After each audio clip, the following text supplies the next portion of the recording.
If you are just joining us, you missed the best pre-show ever. Pastor Will Harley joined us in his true form with his Darth Vader helmet on this day, May the 4th. I did. I resonate very well with Darth Vader. He is the greatest redemptive story, I think, in filmography that you can find. Truly a great example of one who is redeemed by grace, right? You know what I was going to say is that Darth Vader, this little known fact about him is that he always won at poker. You know why? No. Because he kept altering the deal. Pray I don't alter it any further. And okay, one more. For someone who doesn't like Star Wars as much, I mean, I do like Star Wars. I just like Star Trek better. Did you know where the Rebel Alliance found Luke's mechanical hand? No. At the secondhand store.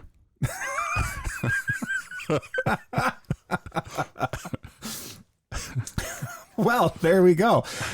So as we have an opportunity to begin today, we do want to sort of give some highlights of where we're going and what we're doing. Today we are starting we had some debunking episodes. We had a talk on CRT and racism, which I very much enjoyed. But now we are kind of moving ourselves back into a segment of doing some Bible studies, which I think is our bread and butter. I mean, we love as our own personal devotions to go into these things and be able to draw God's word out before our eyes and to see Christ working throughout history and in the word. But also, and this was discussed last episode, we had the idea of doing beyond the sermon. And we had asked that you would be gracious and give us a week, just kind of get our ideas together and our thoughts together on what something like that would look like. And I think we're at a point where we're kind of ready, where next week we're going to have our first episode of Beyond the Sermon.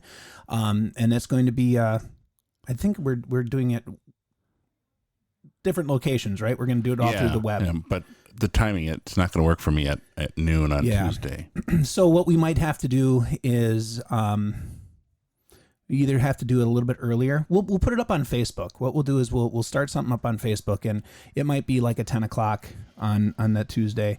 Okay. And then we'll just do a Beyond the Sermon. Don't expect something that's going to be an hour-long episode all the time. Yeah. It's just going to be kind of our notes and things as we're preparing our sermon, as we're sitting down and we discuss as brothers, you know, what are we looking at in the text? Are we going backwards or forwards? Are we going backwards or forward? Like, are we going to talk about what we already talked about? Yeah.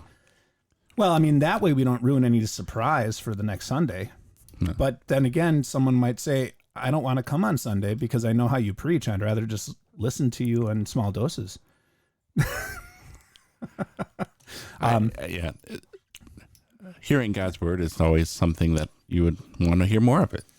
You know, I hear something and it's like, I know what's coming up. Well, I want to hear more. And I want to also encourage my brothers and sisters in Christ and be there for them. I kind of have I guess my approach to it would be that we would do it on what we had already preached on. Okay. Just for the simple fact that you and I both know that when we prepare our sermons, there's so much we leave out because you just don't have the time to tackle it in the text. Or it's like not appropriate because this is fun, this is interesting, but how does this really apply? And maybe if you're interested in that, or if there's something you want to ask a question about, if you listen to the sermon or watch the sermon and you said, Pastor, could you explain this more? That'd be the time. Be the time. I love it. I'm excited for that. I think it just adds a little bit more nuance, and if anybody else wants to come and talk about their sermons and things, we could open it up to them too. Yeah, we can have other pastors as well. Yeah. Yeah, that way if I have a question, you can ask, and that was so was write from down Katie. your questions. So that's okay during a sermon in Pastor Harley's church, and it's a already common practice. My wife does the same thing where she writes notes during the sermon. Sometimes people are like, "Are you?" They make jokes like at my wife and say, "Are you critiquing his sermon while he's preaching?" And she's like, "No, I write down notes to help me keep my mind in what you're talking about." And then she asks you when you get home. Yeah, ask questions when I get home. So anyway, that'll be a fun. So Tuesday, 10 o'clock ish. Yeah, we'll settle on a time when as we go along. Well, the problem is as we get into the summer, things always are in flux. I mean, your kids are coming back from school. You have sporting events and other things that are going to be coming up. So, as with everything in the ministry, you can make plans, and sometimes those plans work out very well, and other times they don't work out very well. So, that leads us to where we're going today, and so I think if we wanted to kind of give an idea of where we are going today, we are starting the book of Esther. And there's going to be some things in the book of Esther where we are going to bring out of the text and want to highlight. We're going to talk about some things that have some connections with our modern society, with our modern way of thinking. Some things are going to be completely foreign to our modern way of thinking, and we're going to try to highlight those as well. But one of the things that we do want to make very, very clear before the onset, and we do it every episode, is that this is just a conversation between two pastors. I have and have been teaching the book of Esther with our confirmation class and bringing some of these things out for them. This is a personal devotion time for you. We aren't planning on doing it, so I haven't put as much time into it. I'm just here for the show and the entertainment. No, not the entertainment, but here for the show to be in God's word and maybe ask some questions that I know people would ask, or be able to ask some clarifying questions to things that you say, because I'm expecting you to do all the heavy lifting for this, and that's fine. That is fine. But as we do so, I mean, we're going to say things that, I don't know, they might trigger you in some way. So we encourage you that this is a beginning of a conversation and not the end. So reach out to us, Facebook, email, castingnetspod@gmail.com. You can talk to us in person. Most of the comments we get are from people coming to us in person. And it's kind of fun when someone says, hey, I listened to a podcast like from a month ago. What do you think about this? So it kind of keeps us on our toes. If you like to keep your pastor on his toes, come and talk to us and said, what was this about, and those kinds of things. We want this to be the beginning of a conversation, not the end. If you like what you're hearing, feel free to like it and subscribe. If you're on YouTube, share it on Facebook as well. If you are listening on a podcasting platform such as Apple and you want to give us a review, that would be great. And just say this is worth a listen, because this helps the algorithms move the show to other individuals. If you want to give us stars, give us 4 stars if you are concerned about my health, 5 stars if you are not concerned about my health. Because if I get 5 stars, my head will explode. Well, and just as a side note, and I've noticed this as well. Sometimes we have a conversation, and I know I forget some things that I maybe said, and I go back and I re-listen. It makes great white noise. You want to just play something, the soothing sounds of Pastor Rudolph, and then the screeching noise of Pastor Harley. It makes for great background noise, or to put kids to sleep, or anything else. But no, seriously, thank you for listening. And we're going to have our little introduction to the main topic, and we will be back with our voices here for your enjoyment as we study the book of Esther.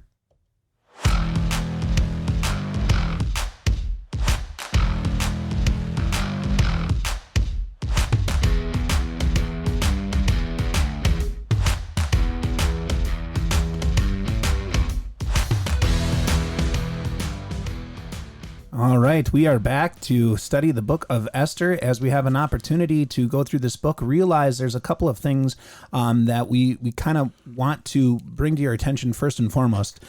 First and foremost is Esther is a unique book within all of the scriptures. And when I say that, I'm not trying to say that it is not part of the canon or not God's word. It is definitely God's word. It is meant to be in the scriptures. The Holy Spirit has inspired its writing and its transmission to us throughout time and space, that it is before our eyes. But what makes it unique and what makes it one of those books that you kind of stop and say, there's got to be more in the background, is the fact that the book itself never once mentions the name of God. Never once is God's name ever mentioned in there. Never once is there the Messiah's name mentioned. Never once is the Spirit's name mentioned. There is also in the book no mention of a prayer. So there's no praying to the Lord or even just praying in general. There is no mention of giving praise and thanks back to the Lord. And so this offers us a very interesting look into, I hate to say it, but normal Christian life. Very few, and I'm not saying this is good, but very few Christians, think about the name of the Lord, think about praying and giving thanks on an everyday basis. And so you get this glimpse into people who are believers, or at least a part of the believing community, and what they're living and how they live. And then you have those connections coming back to us as well, where if it wasn't for Sunday, would Christ be a part of my normal language? I do like the book, even though it's never in any of the lectionaries. So you're never going to hear a section from Esther in any of the lectionaries, whether it's the 3-year lectionary, whether it's the new 2021 lectionary, whether it's the historic lectionary. Nobody tackles the book of Esther, I think, in the Revised Christian Lutheran or the Revised Christian lectionary. They have a mention of Esther, so you won't find it on Sunday, but it's a really good book in terms of that you see the activity of God despite the activity of man, or despite the activity of human beings. Like, God is active in our lives. This is a general truth that I pulled away from listening to the book myself, is that God was active, not waiting for people to pray, or not waiting for people to do this for him. Like, they have to do these things, and the floodgates of heaven are sitting there closed until the God's people open it by their piety or by their prayers. But God is still at work and is present in their lives. And it's a reminder to us as well that God is at work and present in our life through his, in a very real way, in the Word of God and in the sacraments, but also in the hidden way of how we carry out our day-to-day lives. Well, and if you want to picture this, one of the biggest terms that you're gonna start thinking about when we go through the Book of Esther and we start this off is coincidence. I think that's going to be the closest term that you're going to start thinking is, wow, that was a coincidence. That happened to fall right at the right time, do the right thing, set up the right process, all at the right. And really, when you look at the word coincidence, if you're not familiar with that word, it's in a lot of the modern dictionaries and the way of modern thought, they would look at that word and they would say, well, coincidence is occurrences that come up that have no connection to each other, right? They just happen to work together to have a function. It comes from a French word, but it has some stemming back into the Latin, coincidere, and that is the idea of to fall upon together, or have things to fall together. And so really from the Latin root and from the French idea, it's like Tetris, where things are coming down and they happen to fall. Now, what we would say is the great master of Tetris, our Lord, sinful nature introduces all of these. It's very creative, and it introduces all of these things into the world, and they keep shuffling down. And the Lord is just moving them into the right way to make the boxes disappear, and clear the board. And so we see that throughout the entire pages of Esther, where these are not coincidental events that aren't related. These are the sinful nature attempting to outwit God and his promise and his people. And what the Lord does is, behind it all, he maneuvers these things, and he places them together to wipe the board. It's really a very beautiful book in that regard. What also brings up some challenges of the Book of Esther is the timing, the place, and some of the subject matter that we see working in there, because there's going to be there's the timing. So you have a Persian Empire. This is after the 70 years of captivity in Babylon. This is after the rebuilding, or at least during the time of the rebuilding of the temple. So you have some things that have been going on in the past, or at least at that same time, that are moving outside of this sphere. and yet what's happening in this book is going to impact everything in that sphere. And so it's interesting where it's placed. It's not placed into the prophets. It's placed right after the histories. It's before the books of wisdom. So you see the Babylonian captivity, you see the return of that, and then you have Esther, which is this. You have God's people working over here, and you have those that chose not to go, who are over there. And so that adds a little bit of depth to some of what's going on. Along with that, you're going to have some practices that the Jews are even a part of that you're going to say, I don't know if I would do that. and those are going to be some questions for us as we come along. Do you want to give, do we think we want to give some dates? Do we want to give some locations? What do we want to do here? Well, I don't have the dates in front of me, but it's just the idea of this is the returning remnant coming back. So this is Ezra, between Ezra 6 and Ezra 7, when the remnant is coming back, and this event is happening generally about the same time. Time frame. In history, you have Xerxes, who's the ruler of Persia. His main arch enemy is the Greeks, and so not yet. Oh, not yet. That's okay. Artaxerxes. Artaxerxes. So that would be the one after him. Okay. So you have I just remember reading somewhere about that the time frame in the book of Esther is a time frame where he, after Vashti rebels, then perhaps that was one of the escapades into Greek. Right. So you have so Artaxerxes is the one who, I'm not saying that maybe there isn't some outlying ideas. It was Artaxerxes who went to go and challenge the Greeks, where you get the story of 300 coming from the Greek culture. That was like around 486. So you have some time there. Scholars aren't exactly sure in the placement of the book, because he's never been called Artaxerxes. Some translations have said Artaxerxes. The Hebrew says Xerxes. So we're not exactly sure if this was Artaxerxes himself. The book places itself firmly in the 400s. So if you're going to try to do a timeline and you want to put the timeline together, 586 is a huge part of Jewish history. 586 BC, or as they would say it today, BCE, whatever. That's the fall of Jerusalem and the destruction of the temple. So the destruction of the temple is a huge event in Jewish history. They then go into Babylon. They're led away, and there's three different leading aways, you might say. There's the first one of the royal family. There's the second one of the merchants and the builders, and then they come, and the third one is all the rest, and that's when they destroy. So 586 is a huge thing.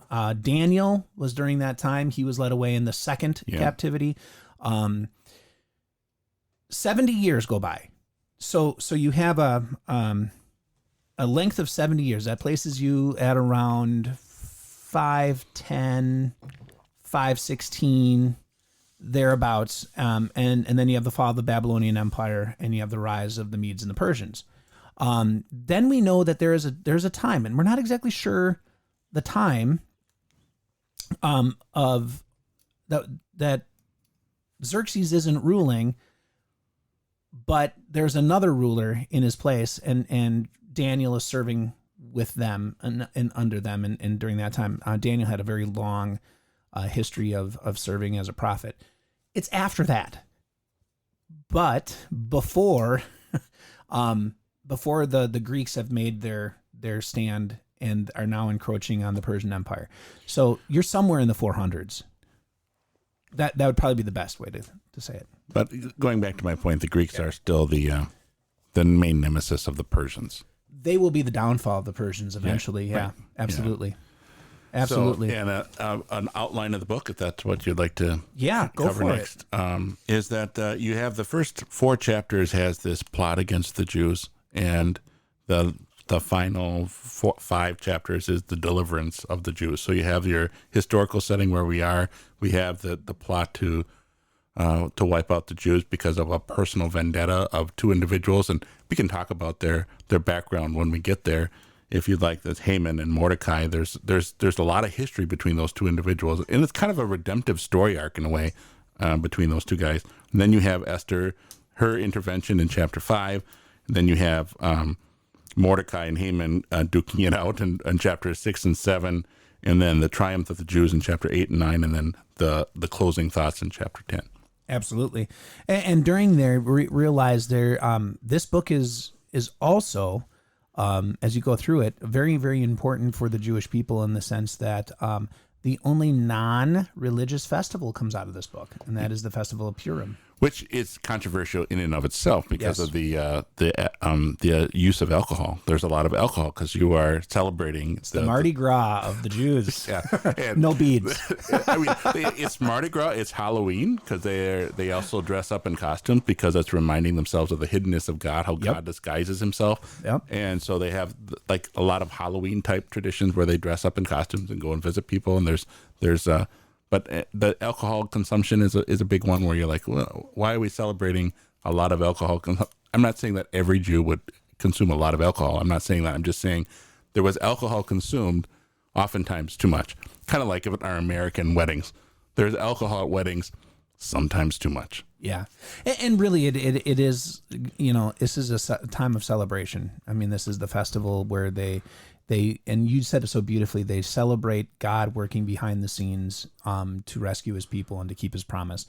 So, I mean, even the Jews would recognize this is the Lord's hand in these things. So that leads us, I think, right into where we want to begin. So you had a little bit of history. Hopefully we didn't bore you entirely by it. You could go and talk more about the locations and the events and why they're in this place and why they're in that place. And we will get into a little bit, I think, the structure of the Persian and the Mede governmental structure, just because we have a couple of instances where there's going to be things going on where you're going to have to know a little bit about it. But if you are interested in the history of the Medes and the Persians, which I highly recommend you go and look up, I would say just type it in. You will get a bunch of information. They have some of the most beautiful art comes out of the ancient world in the Babylonian, the Mede, and the Persian area. And one of the things that also should be just made to mention before we dive in, we are dealing with cultures and peoples that don't believe the same as we do. They are polytheistic. They are barbaric in many ways in the way that they think. That being said, out of all of the nations that were around at that time, the Medes and the Persians did the most for the Jewish people. So keep that in the back of your head. I mean, go and you read the pages of Daniel, you'll see that the Medes and the Persians funded the entire project to rebuild the temple so that the Jewish people could go back to their land, live, prosper, and have a temple to worship in. I'm not saying they did that out of any type of love for the Jewish people, but God worked through them in miraculous ways to do some very miraculous things, which is different in many ways than when the Greeks rolled in and they were conquering everything, and when the Romans rolled in and they started conquering everything, the Jews became more of a thorn and were very much rebellious against those types of cultures than they were of the Medes and the Persians. So keep that kind of in your idea of where we're going when we read this book. So let's read the book. Read the book. Do we want to do? I think I'm gonna read the first 8 verses first, and then we kind of will break it up a little bit. Here we go. And here we are. Esther, chapter 1. These events happened during the time of Xerxes, when Xerxes was ruling over 127 provinces from India to Kush. King Xerxes was ruling on his royal throne in Susa, the citadel. In the year... Let's scroll up here. In the year of his reign, third year of his reign, he gave a banquet for all of his officials and administrators For the leaders of the army of Persia and Media, and for the nobles and officials of the province, he displayed the glory and the splendor of the riches of his kingdom, the grandeur of his majesty, for many days, 180 days in all. When this was completed, the king gave a banquet for all the people who were present at the citadel in Susa. From that, the most important to the least significant, it lasted for 7 days in the courtyard of the garden in the king's palace. All right, so there were white and blue linen hangings attached to marble pillars with white and purple cords and silver rings. There were couches made of gold and silver standing on a mosaic floor made of purple porphyry, marble, mother of pearl, and other precious stones. Drinks were served in gold goblets. Each goblet was unique. The royal wine was plentiful in keeping with the king's extravagance. No directions were given about the amount each person was to drink because the king had ordered all the waiters to serve the amount each man desired. All right, let's talk about chapter 1 through 8 first. This is that introduction where you have to have a little bit of history about their government.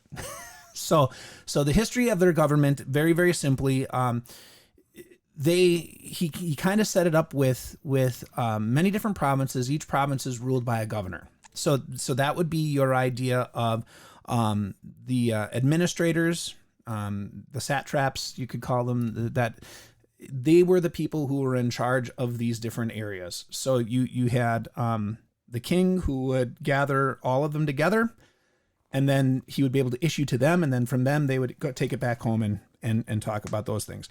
Also, he had all of his generals there. So that was, remember, in the ancient world, generals were pretty much the power of the throne. The king could do very, very little if he didn't have the support of his generals and the people that he had gathered around him. So you have in the Persian and the Mede government, you have a two different classes that come together.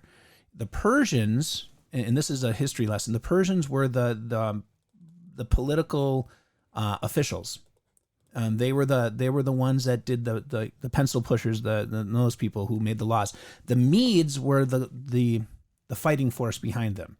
And so when you have the Medes and the Persians, and they come together, you have these political groups that's how they kind of arrange themselves. So you have two groups. One is a fighting force, one is a political force, and they work together in doing this thing. So you have the administrators and you have the armies that are all in support of the king, and he throws a huge party for them. One of the things that we probably should mention is the extravagance. What struck you at the extravagance in this?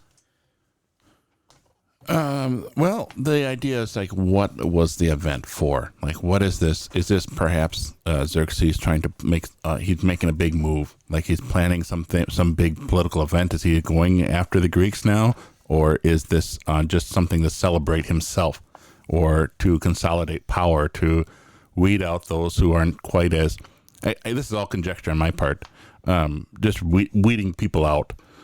This is a time for getting everybody together. And it's a showboating and all of that stuff. The wealth, I mean, gold on your couches. That's just a lot of. It seems like a lot of extravagance in that regard. Yeah, it makes me wonder: was the couch made of gold and silver, or was it covered with gold? Like, did they have a wood frame and then they just It makes you wonder how comfortable that would have been to sit on. But to answer your question, I think, and that was a question I asked as well, and I thought about, what is he throwing the party? And throughout the entirety of the book, we're going to see that really the best way to understand Xerxes was to understand that he was arrogant, and that he always has. If you had two choices, and one choice was to be humble and to recognize your own faults and wrongs and say, okay, I'm going to try to get better, or to gloat about all the ways that you were better than everyone else, he would always take the gloat. That seems to be Xerxes' mode. Didn't Herodotus talk about how Xerxes was temperamental as well, where he would Yes. they got upset with the seas. He had this huge fleet massing up against the Greeks, and then all of a sudden the sea misbehaved, or whatever, the bad weather, and so he ordered the sea be whipped and chained and those kinds of things. So a lot of irrationality on his part, but just that idea of he is taking on that role of a king. In ancient times would often be like, well, he's a god, that he is a god walking among us, that he is taking that a little bit too seriously. He's believing his own propaganda that he is this great thing. I would agree. And we had added up here with Rachel. The difference in the goblets. And in that one, the kids really grabbed onto when I was doing this in confirmation. They're like, what did they mean when every goblet was different? And that's that. Most of the time when they would make a goblet or when you would do something like that, you would be looking at having a mold, and they would just keep pouring into that same mold, and they keep popping out the same. Maybe you have 2 molds, maybe 3 molds, but when each goblet is different, I mean, that is a lot of money and time investment to make each one of them unique in and of itself. And so it goes back to the opulence, right? It goes back to him showing off. It goes back to him flaunting the money that he has. A part of that also is, and maybe we gloss over it too much, is that it didn't matter how much money you made. It didn't matter what standing you were in. It was from the greatest to the least. He kind of opened up the treasury and said, we're having a party for everybody. That is kind of an unheard of event. Most people will have banquets for their higher people. Most people, and he does have a specific banquet just for them. But I mean, for 180 days, he kind of has a party for everybody. It's a long time. It is a long time. It's setting up what's going to happen next with Vashti, isn't it? It's just saying that this was a big event. This wasn't some minor event in the history of Persia. For some reason, this was a big event, and God says it doesn't matter to you what the big event was. Right. Whether it was Xerxes used some sort of power play, or whether it was he was going to invade the Greeks, whatever it was, doesn't matter. It just matters that there was a lot of people there. It was for a long period of time, and there was a lot of money getting thrown out. Yep. And so, if you have an individual who's at the head of that, Xerxes, who is spending all this money, and then something happens like Vashti not refusing to enter, that would really play into this was a big deal that she did what she did, even though a lot of the peripherals of why she did it and why the event happened in the first place are unknown to us. Well, and here's the other, and just to add to what you're saying is, in verse 8, he ends, the Holy Spirit allows us to end with the fact that he had ordered the waiters to give the people whatever they desired. Now, the interesting part about that is kind of a twofold. One is it's every man desired. So we're going to have this introduction that there's 2 different banquets going on, which we're going to see in verse 9. But it also is not just limiting it to drink. And I think this is where sometimes we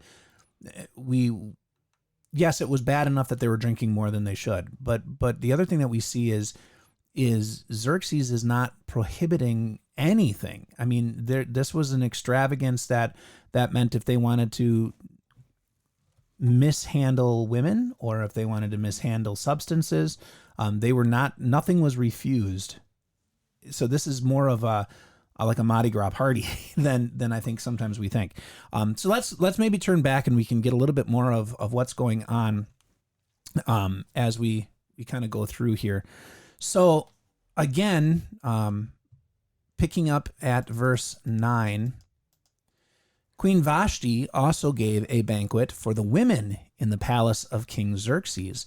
On the 7th day, when the king was feeling good from the wine, he commanded Mehaman, Biztha, Barbona, Bigtha, and Abgatha, Zethar, and Carcas, 7 of the eunuchs who served him, to bring before him Queen Vashti wearing the crown of the kingdom, in order to show the people and the kingdom, show the people and the officials her beauty. She was very good looking. Queen Vashti refused to come in response to the king's command delivered by the eunuchs. The king was infuriated and his anger burned within him. Let's just pause there because I think there's some things we will want to face here. Explain the eunuchs concept in the ancient world. Why would they have eunuchs serving in the king's court?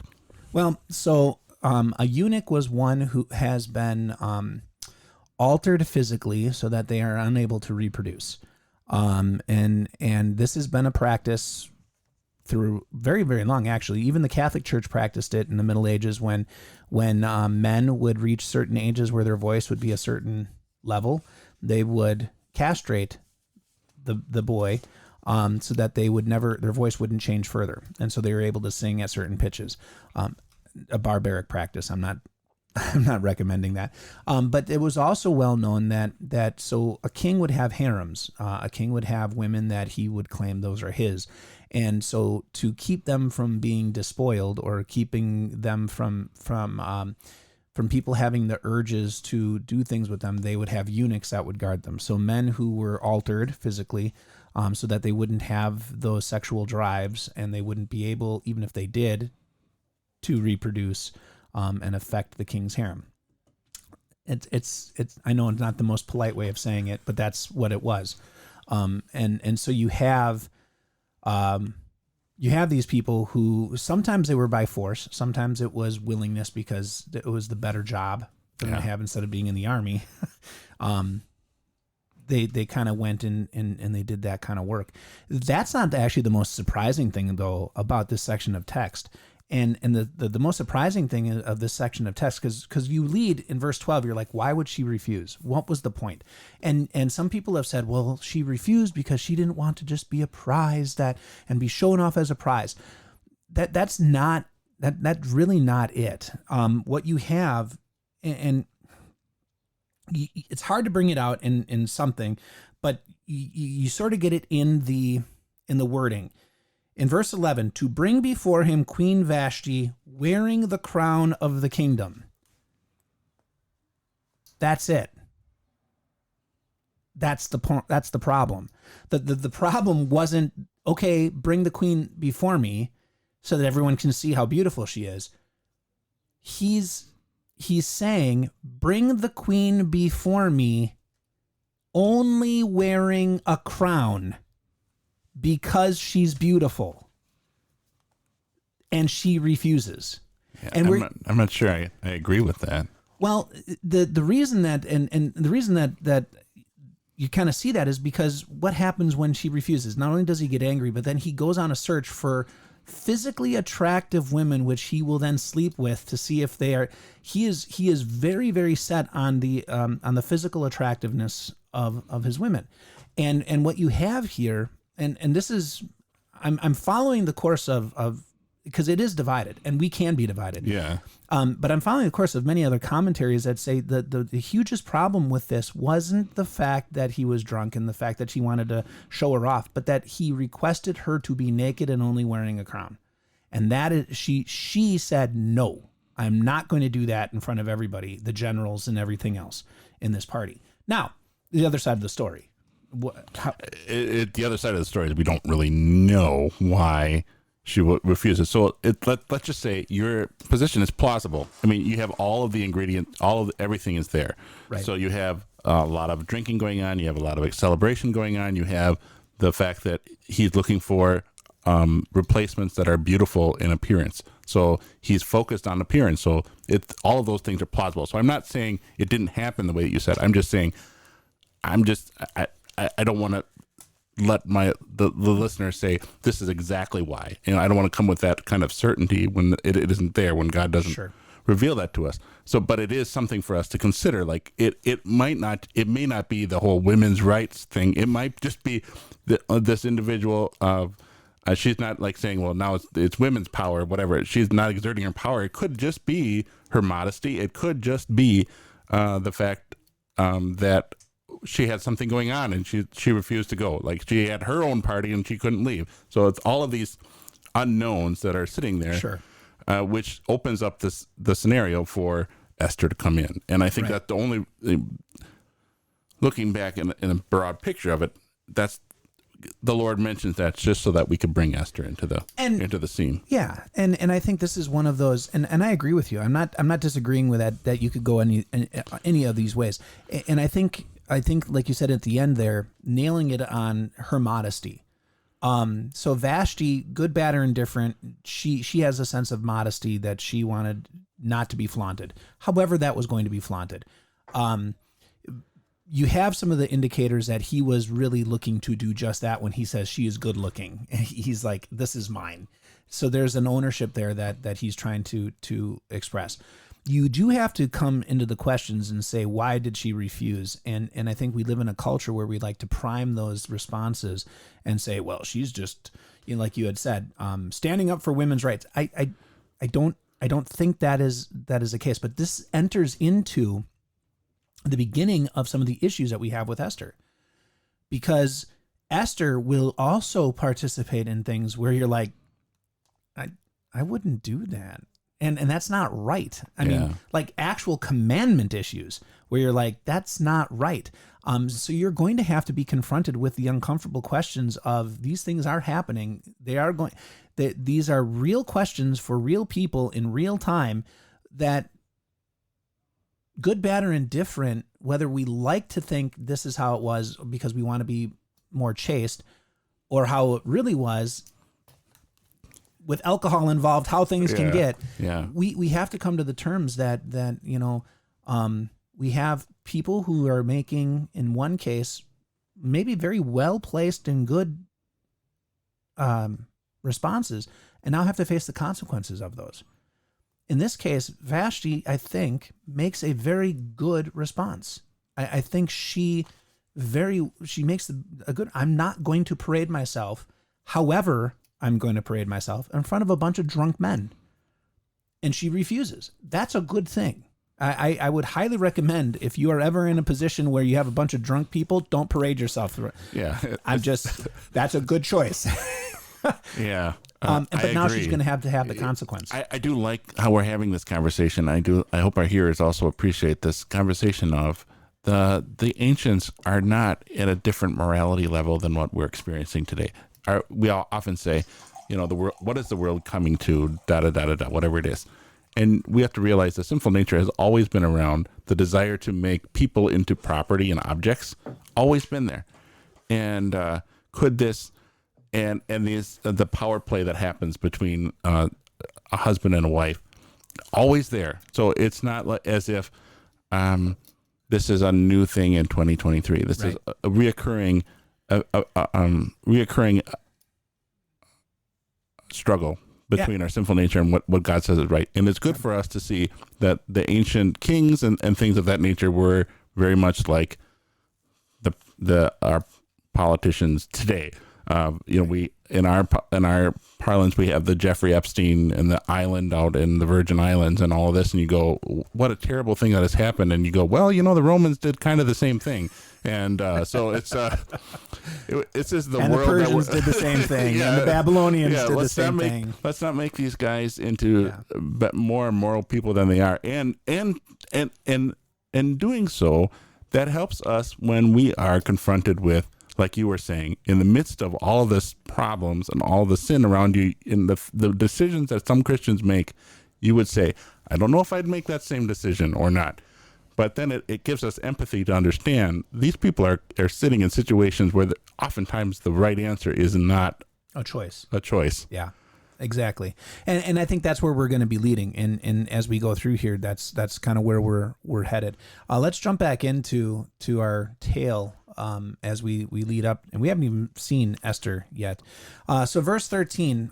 So Xerxes is angry because Vashti doesn't want to show herself off. So the king spoke to his advisors. This is going to be something he does regularly, so get used to seeing that happen, who understood the times. So in other words, they understood what the rules were of how people should conduct themselves. It was the king's custom to consult with those who were acquainted with law and legal principles. His close advisors were Kershena, Shethar, Admatha, Tarshish, Meres, Marsena, Memucan, 7 officials of Persia and Media, and who were allowed to see the king's face and were ranked first in the kingdom. And he asked, according to the law, what should be done with Queen Vashti, since she did not obey the kingdom or the command of the king delivered by the eunuchs. In the presence of the king and the officials, Memucan said, Queen Vashti has not only committed an offense against the king, but she has committed an offense against all the officials and all the people in the provinces of King Xerxes. Because the action of the queen, when it is reported to all of the women, will cause them to look upon their husbands with contempt, they will say, King Xerxes said to Queen Vashti before him, but she did not come. Today, the noble ladies of Persia and Media who have heard about the action of the queen will be talking about it to their husbands, who are the officials of the king. There will be more than enough contempt and anger. If the king agrees, he should issue a royal decree. It should be written among the laws of the Persians and the Medes, so that it cannot be changed. Vashti shall not come into the presence of King Xerxes. The king will give her status as queen to a different person, one who is better than she is. And the decree of the king will be heard throughout all of the vast kingdom. Then all the women will give honor to their husbands, both the most important and the least significant. Then, of course, as he in verse 21, leading to the end, the advice seemed good to the king, the officials, so the king did as Memucan had said, and he sent letters to all the provinces of the kingdom, to each province in its own writing system, and to each people in its own language. And the letters stated that each man should be a lord in his own house. The letters were addressed to every man in his own language. All right, so it is interesting if you look at it from 2 perspectives. Look at it from the perspective of she just, whatever reason, she refuses to come before the king, and now they're seeing that this is a disrespect towards the head of the household. However, we're in a heathen nation, so what do they understand about the head of the household? Right? This is the Genesis, and he will rule over you. This is the effect of sinful nature and of abusing the roles that God has given men and women. Or you could look at it from a standpoint of, if we're going to go with she was asked to appear before the king naked with only the crown. Now this is all just a huge cover up to continually mistreat women throughout the Mede and Persian Empire. So both of those things, I think, are plausible in that setting. It's definitely one interpretation that we cannot accept, is that the Medes and Persians have the biblical understanding of the role of men and women in play. This is more of trying to keep the understand. Maybe this is more of a civics lesson of the government understands that if the home is secure, then the nation is secure. Right. And I agree with you wholeheartedly that, I mean, you have a lot of contention in the sense of they're not looking at why she said no. They're looking at the fact that she denied her husband and his request. That is going to lead to a rebellion of other women who are going to do the same thing. And so they are saying, we're going to squash this right now. Now, the interesting part is, according to their laws, Vashti could have been killed. And I find this extremely interesting that Memucan, he actually he's trying to do what is best within the laws of the land for Vashti, and yet still honor what the king, and you have some of these moments within Esther where you're like, even these people have some idea where almost you can read into it and say, I don't know if he was necessarily happy with the anger the king was expressing or what was asked of Vashti, because he goes out of his way to say, don't kill her, just send her away. We'll find her. I mean, he doesn't divorce her. She's still going to have the honor of being part of the harem or whatever else. He just isn't going to have contact with her anymore. So you have this plan that's in place that's going to preserve Vashti, even though she's removed from prominence. It's going to open the way to another to step forward in this position as queen, but it's also going to kind of gloss over and diffuse this knee-jerk reaction that King Xerxes has. So you almost get to see like some wisdom being played by these advisors who are like, he has a tendency to go overboard. it does like set up all of the rest of the everything else that happens. So it's neat how the Holy Spirit puts this all together and says this thing happened, and now this next thing's going to happen with Esther and Mordecai and Haman, and we're going to see him doing much the same thing. The king, this great and powerful king who has all of this wealth, is going to be seeking the advice of a council of advisors, and he follows their advice. So the fact that he follows the advice later in the book is established that this is how he acts. And oftentimes the advice that he follows is in his own best interest. So so if he is the way, and I like how you're painting the picture of a man who might have a different agenda than the king, and he's trying to perhaps save Vashti's life. He's trying to manipulate a king who might be volatile and to preserve the kingdom, but he also has his own agenda in play that he's trying to advocate for. And you're going to find out over and over and over again that Xerxes is only he's in this for the physical. A person's character and a person's ability to think and the person's ability to show wisdom and humility don't play into his idea of structure in life. He looks at people and says, okay, you're a really, especially women, you're a good looking girl, or you can do what I tell you to do, how I tell you to do it, which I know can be taken in a very perverse way. And I think he does do that. And that's going to lead into what's going to happen with Esther, because Esther is going to be introduced here coming up as a woman who's not just good looking, but is humble and is wise and is intelligent, and just as intelligent as the advisors who are surrounding him. It certainly makes him a 3D character. Like, he is not just this brute who is only thinking of, it is driven by his hormones. That's all part of what makes him who he is. So he is not. I like the Although idea. He is a brute. Yeah, he is a brute. So it's the how often we like to pigeonhole people into, they're saying they're this category, that category, that there's no nuance to them, that they have no I want to say redeeming qualities. That's not the right word, but they have other qualities. So this is a guy who does seek the advice of others, who is concerned about his country in a certain effect, but he's still a brute. He's still concerned about the appearances. He still is wondering, how does this affect his rule in continuing? And the interesting part, and I'm glad that you brought that up, because he does have reactions that were like, this is not good. He lets his anger get out of control, but even in his anger, he doesn't like lash out and instantly do the first thing that's on his mind. He does, like you said, seek counsel. I can't see my way through this. Can you help me go through this? And so there is some, I don't know if it's a redeeming quality, but it is a quality of a leader, at least, to say, and this is maybe even for us in our life, there's never a day that you will not get angry. I mean, it will happen. But what do you do with that anger? And I'm a firm believer that no one makes us angry. We allow that to happen in ourselves. But if you are so angry you can't see yourself through it, or seek someone else who has a clearer mind to help you through it, that's really the change. And you see Xerxes, who says, I need help seeing my way through this because it angered him. And he finds good counsel. And so, so Vashti is not dead. Yay. Yeah. I know nothing about her other than she's not dead.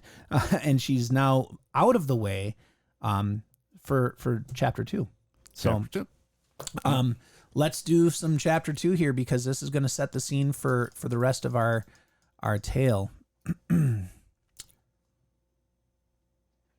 When King Xerxes was no longer so angry, he remembered what Vashti had done and what had been decreed about her. The young men who served as attendants to the king said, "Search for good-looking young virgins for the king. Let the king appoint officers in all of the provinces of the kingdom to do this. Gather all the good-looking young virgins into the citadel of Susa to the harem under the supervision of Haggai. the king's eunuch, the overseer of the women. Give them beauty treatments. The young woman who pleases the king should be queen instead of Vashti. The king agreed, and he implemented the plan. All right, so we need to stop here just for a moment. I want to be very, very clear of what is going on. So the proposal that was given is that all of the young women in and around Susa in the province are going to be gathered. So what is going to happen next? We're going to think this is a sixth commandment issue. It is. It absolutely, unequivocally is a sixth commandment issue. That being said, they have no choice. It is break the sixth commandment or die. That's kind of what you are left with.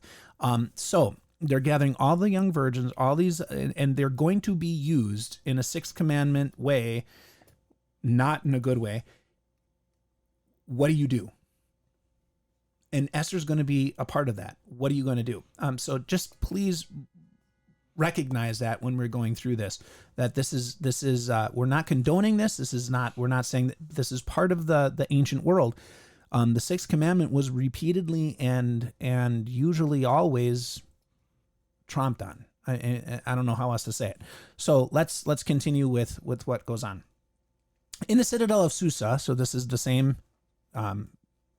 central location, there was a Jew named Mordecai. He was the son of Jair, the son of Shemiah, the son of Kish the Benjamite. Kish had been taken from Jerusalem by Nebuchadnezzar, king of Babylon. This is past, so this is during the exile, with the other captives who were exiled with Jeconiah, king of Judah. That was the first, right? Mm-hmm. The first time that they were taken. Mordecai had raised his cousin Hadassah, also called Esther, and interesting enough, why we always use the Persian name, because she had no father or mother. She was shapely and good looking. When her father and mother died, Mordecai adopted her as her daughter, or as his daughter, sorry. Now, when the king's order and edict had been proclaimed and many young women had been gathered into the citadel of Susa under the supervision of Haggai, Esther was taken to the king's palace to Haggai, who was in charge of the harem. She pleased Haggai and gained his favor. He quickly provided her with beauty treatments and food. He assigned a good position in the harem to her and to the 7 female attendants picked out for her from the king's palace. Esther had not revealed her nationality or her family background because Mordecai had told her not to do so. So let's pause there and we can talk a little bit about what's going on. I embarrassed my son, by the way, when we got to this part in Esther, because I said, what does it mean to be shapely and good looking? and he's like, attractive. and in this society, you would have said she had good childbearing hips. Mm-hmm. She was pleasing to the eye. She would have, in their culture, she would have been the person on the Sports Illustrated magazine. It is interesting how the Persians are more obsessed with the shapes. That, like, if you're looking at Genesis with Rachel and Leah, it was the eyes that were that the Lord at that time that was attracted them. That was attracted them. So it is Solomon, the neck. Yeah, yeah. From Song of Songs. Yeah. Can we talk about Mordecai and those other names after Mordecai and how fascinating that is? Sure. Okay. So Mordecai is the custodian for Esther or Hannah. Yeah, I can't pronounce it. And this is the reason why Hadassah. This is the reason why Pastor Harley and I are so forgiving when people are reading names in Bible class and they get to names that are like, they all get all self-conscious about reading them. Like, just give it your best shot. Yeah. But anyway, his background is that he is from. Shimei is in 2 Samuel when David is leaving. Shimei is from the descendants of Saul, King Saul. David is the new king, and Shimei is the one who curses David as he leaves Jerusalem, and then David refuses to Kill him. And also Kish is a family name that is Saul, who was king. His father's name was Kish. So there's all of these King Saul connections with Mordecai, which is important when we get to Haman, his mortal enemy, because this is a continuation of, shall we say it, a racial between the Amalekites and Israel. That's all the way back to Exodus and the children of Israel coming out. But it goes back further than Exodus. It goes, even back into the book of Genesis, because you have the Amalekites who are directly related to Esau. And Esau and Jacob, if you don't know, don't like each other. And not to say that we are condoning, racial history. I'm just saying that this is a part of it. I think it's, as you're looking at the book, it's a family thing. It's not a family thing. I'm just saying that throughout history, oftentimes people remember the past and their relationship with other people, which is not a good thing. Right. But I do see a redemptive quality in a sense, because King Saul was supposed to wipe out the Amalekites, and he doesn't, and that's what gets into problems, and eventually he loses his kingdom. So this is that's where I see a redemptive arc, where you have Mordecai, who is in this continuing conversation with the confrontation with the Amalekites and with Agag and his descendant Haman.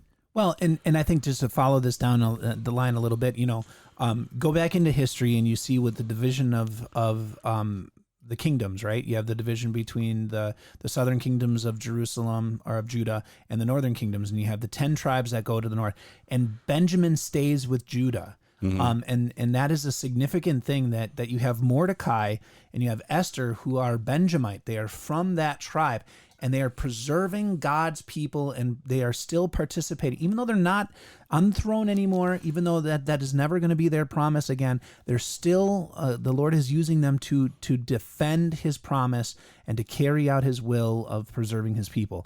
That there's something to be said. You don't have to be the pastor. You don't have to be the teacher. You don't have to be the person on whatever board to be the person that also is there to defend what it is that the church is doing in the ministry of the Lord and the promises that the Lord has given. You can be just like Mordecai, who is going to be sitting at the gate every day. You can be just like Esther, who is behind the scenes, who very, very wise and very humble and is working towards the betterment of what she knows to be right. These are callings that we have as people, and they are very, very good callings that we can live in. Are we ready to maybe continue on a little bit? I know. Have any questions? I don't have any questions other than, let me see. Weren't women property to them? Yes, that was from a while ago. Yeah. And I'm sorry I didn't get it. But yes, they were. For many, women were viewed as property.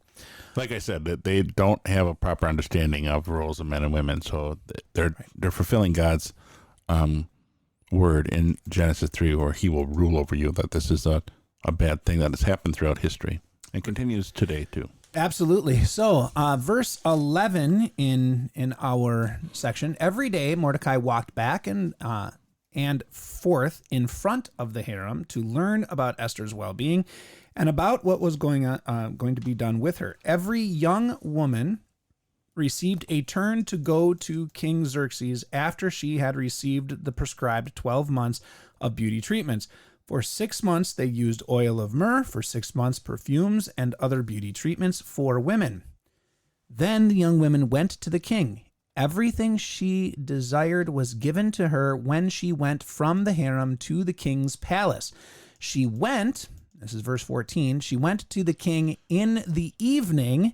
In the morning, she returned to the second harem under the supervision of Shah-Ashgaz, the king's eunuch who was in charge of the concubines.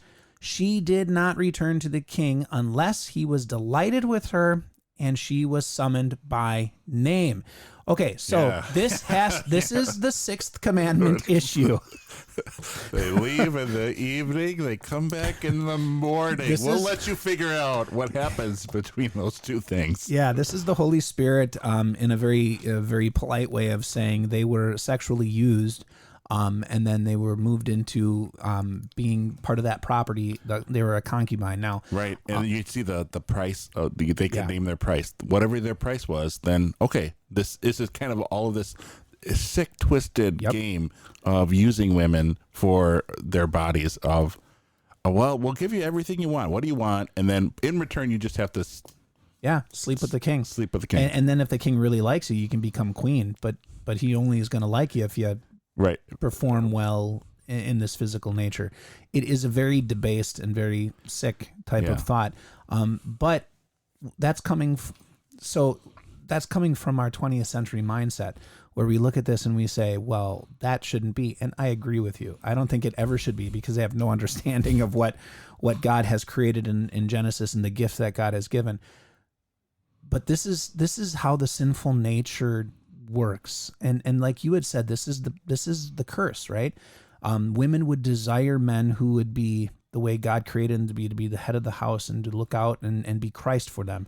And instead, what do we get? We get these men who are just ruling over. On the flip side of that, though, you have Mordecai. And Mordecai is this is going to become part of his nature, which is amazing. He makes his dwelling or his livelihood of standing in front of the gate to watch over Esther, even though she's out of his purview, she's somewhere else. He's always there to make sure that she's safe, always there to really do what his calling was as her adoptive parent, which is, I'm going to watch over you. I'm not leaving and to do this work. And maybe there's something to be said about parents today, right? We get, and we're all part of it. You know, they get to be a certain age. We're like, oh, they're out on their own. We push them out. But you never end being a parent of watching over them and helping them and being there to give information and to be a part of their life.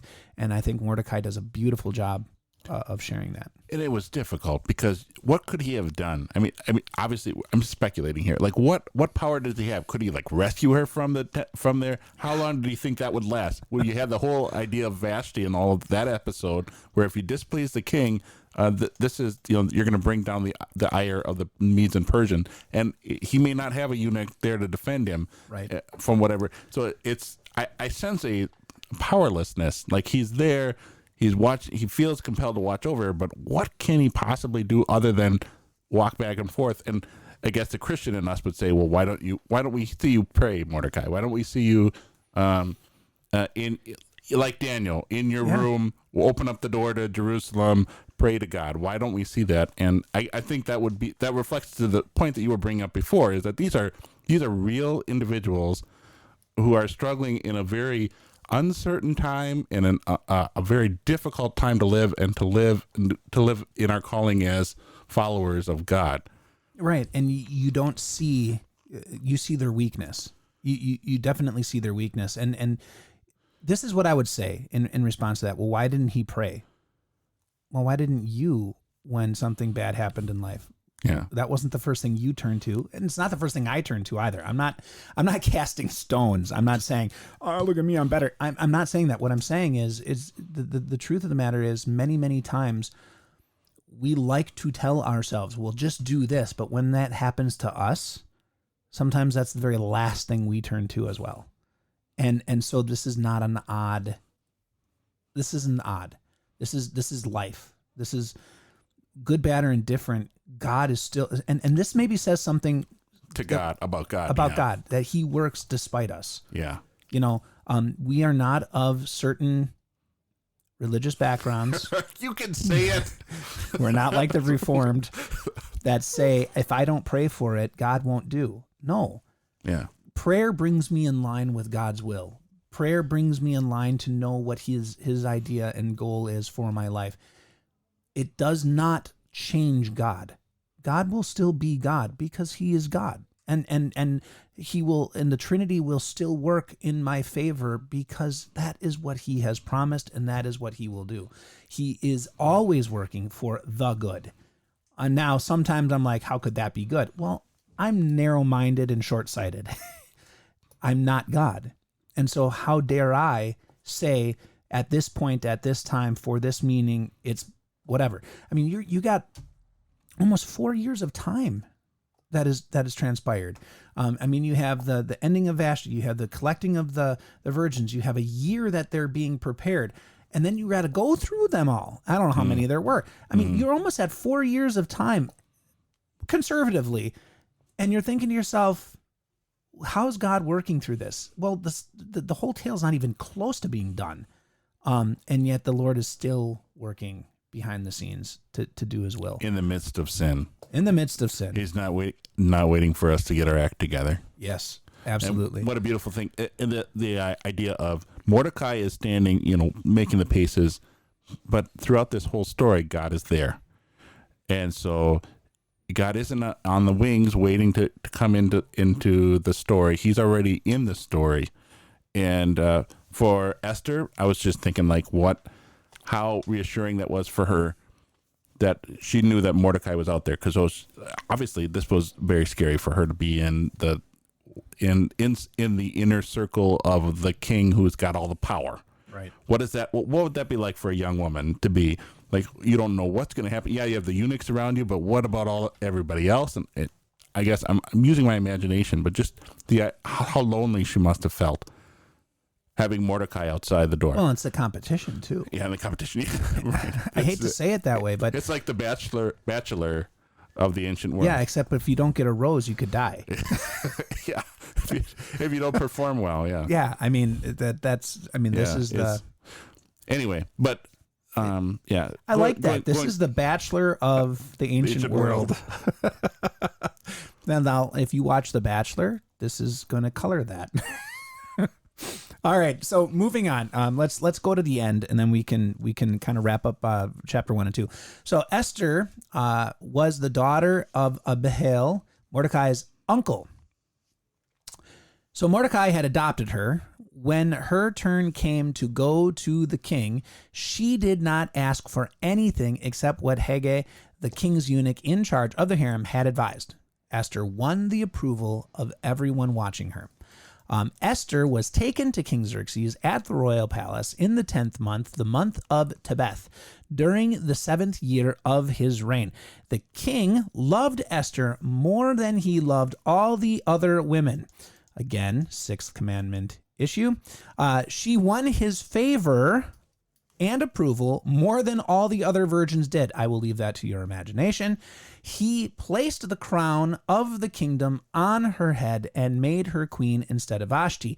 And the king gave a great banquet in honor of Esther for all his officials and administrators. He declared a tax holiday for the province and gave gifts as only the king could give. When the virgins were gathered together for a second time, Mordecai was sitting in the gatehouse to the king's palace. Esther had not revealed her family or her nationality, because when Mordecai had been taken care of her, Mordecai had told her not to do so. And then when Mordecai was sitting in the king's gatehouse, Bigthan and Teresh, 2 of the king's eunuchs who controlled access to the entrance to the palace, became very angry and plotted to kill Xerxes. Verse 22, when Mordecai learned about this, he told Queen Esther. She passed the report along to the king, crediting Mordecai by name. The matter was investigated, the charges were found to be true, and both of them were hanged. And this incident was recorded in the daily record book in the presence of the king. All right, so we got a couple of things that are setting the base and the foundation. First of all, 6th commandment issue all over. And you don't want to get crass or anything else about it. But the simple fact is, Esther, this shows her, one, it shows her humility, and you can correct me and you can go a different way, but it shows her humility and it shows her wisdom.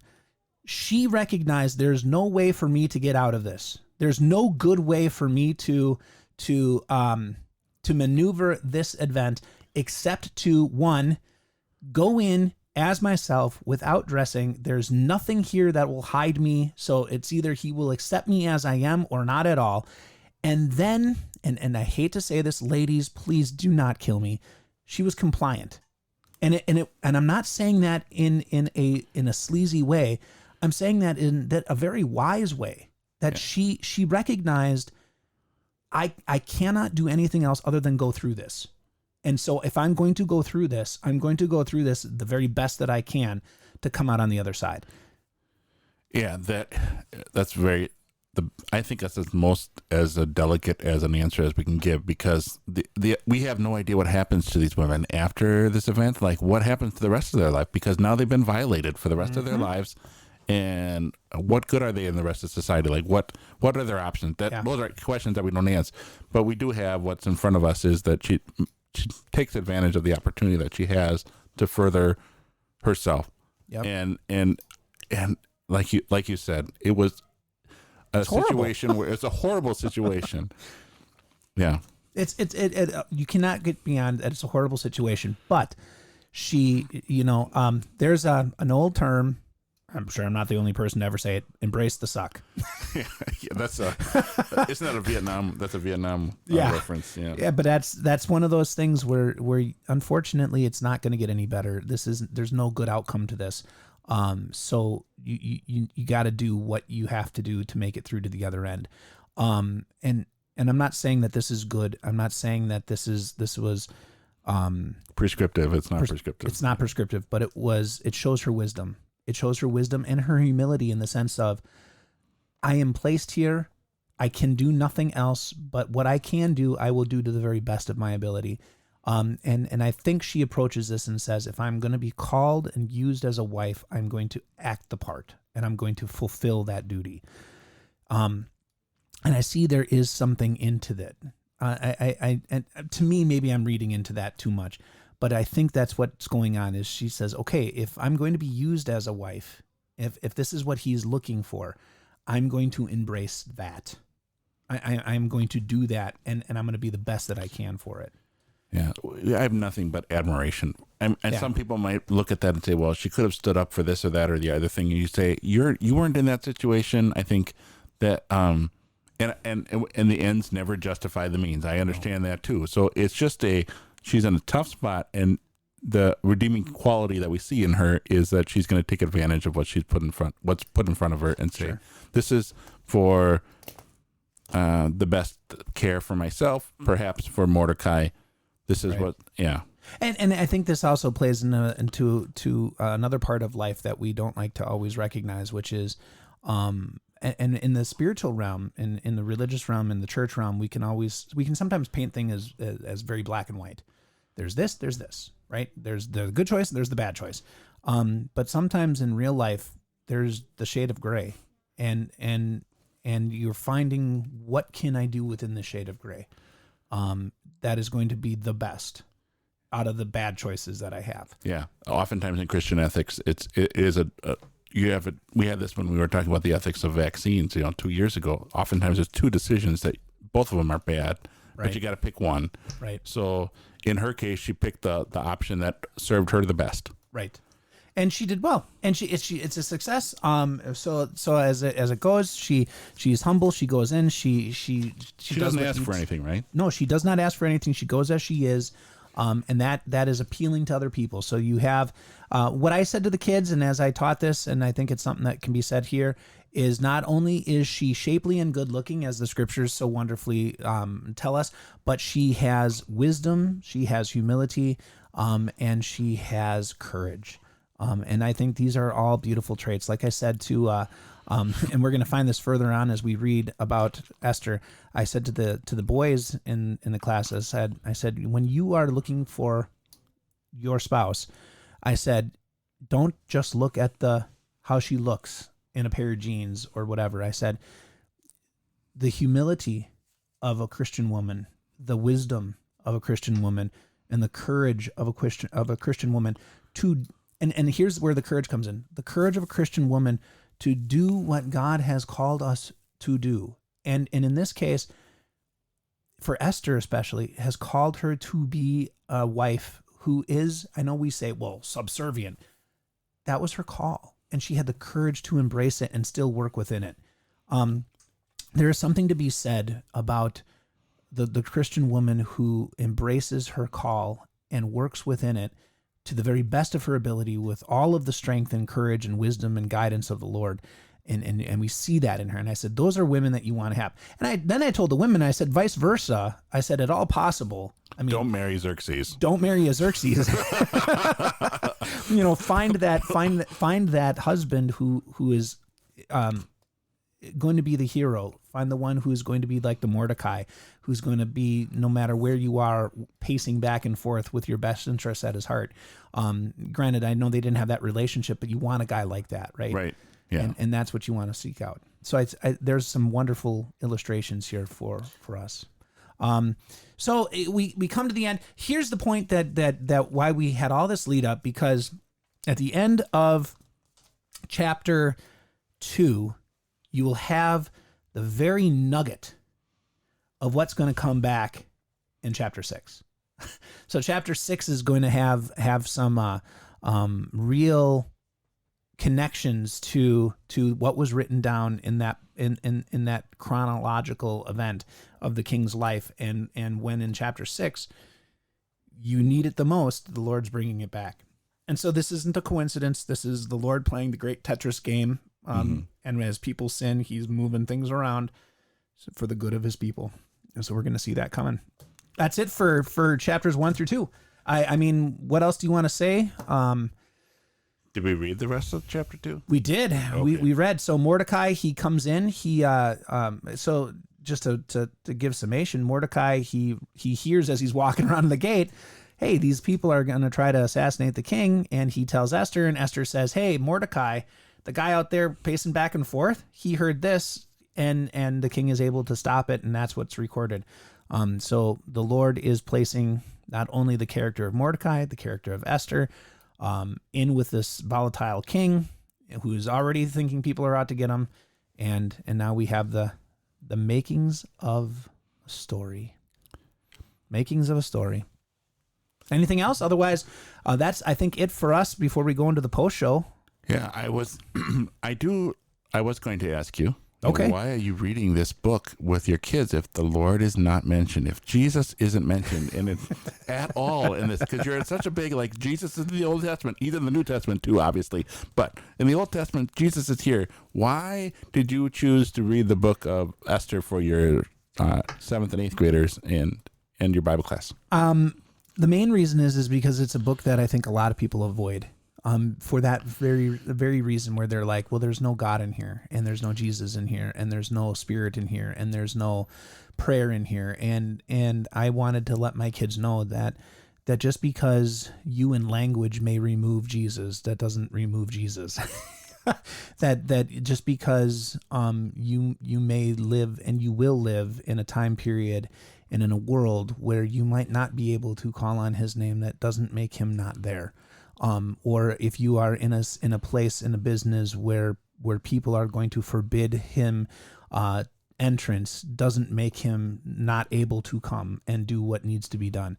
And I think it's just a wide open, it makes a wide open conversation for our kids to be able to stop and say, in the Christian world in which I've been growing up, in the bubble in which that I have been placed, I have a great opportunity to freely say the name of the Lord and freely worship him and freely engage in that conversation. But when you go into the greater world, you might be forced to do some things that you have no choice over. And you'll have bad choices presented after bad choice that's presented. And very easily you can say, where is the Lord in this? And yet he is still there. And here is him working. Here's the perfect example of it. That's kind of where I went and why I kind of did that. So I don't know if that's a great answer. It probably isn't. That's a great way to wrap up the show. It is. If I was on cue for the music. You got the flashy buttons. That's all under your control.